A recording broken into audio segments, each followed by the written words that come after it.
actually, I think more and more Christians, dear, are actually out there supporting what I've just articulated there. Oh, no, I would agree. The Ezekiel declaration, I don't know if you've seen it. So, yes, I did see that. That made me so happy. Yeah, it's now got probably... Mike Latham is an atheist and he supports it. Sorry, keep going.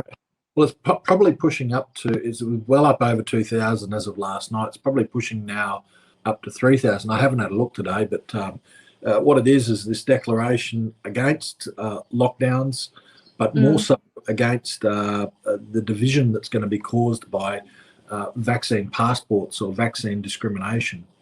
And it's calling for that not to be a feature of our society. And it's the churches, it's Christian pastors that are out there pushing for this. So good on them.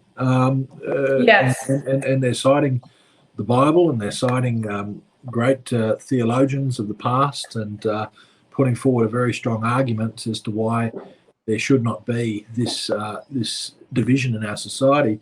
And to get away from the theological and religious aspect of it, there shouldn't be, because you know what?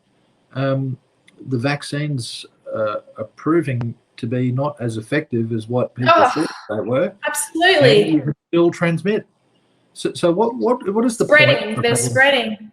So the experts say that the vaccines are providing some level of protection for an individual, right? It's not George Christensen saying, it's what the experts say.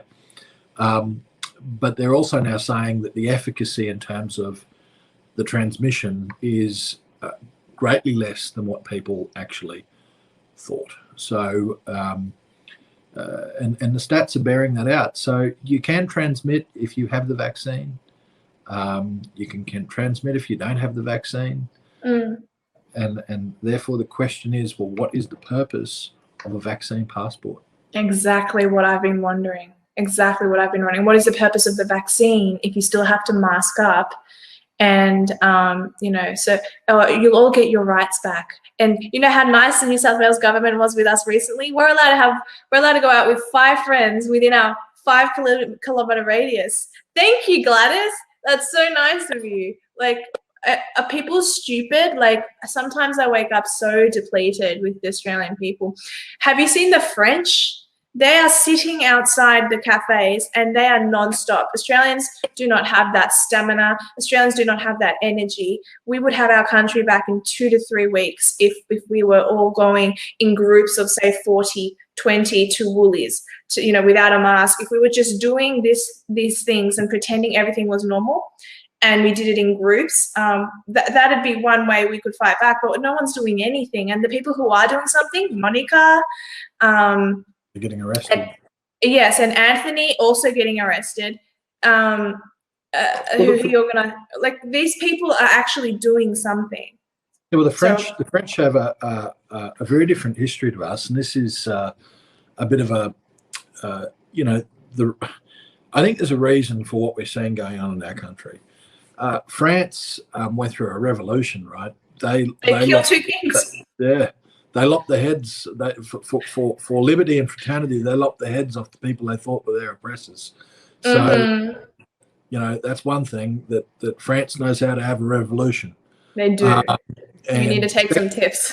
The second thing is that they also know what oppression feels like, because they had the Germans in there, the Nazis, controlling every aspect of their life, and they know what it's like to live under dictatorial laws and also put up a resistance.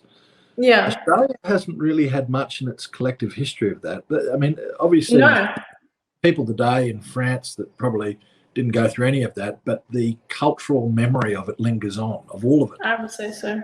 Now the cultural memory in Australia is of what struggle, what great battle, what great... She'll be right.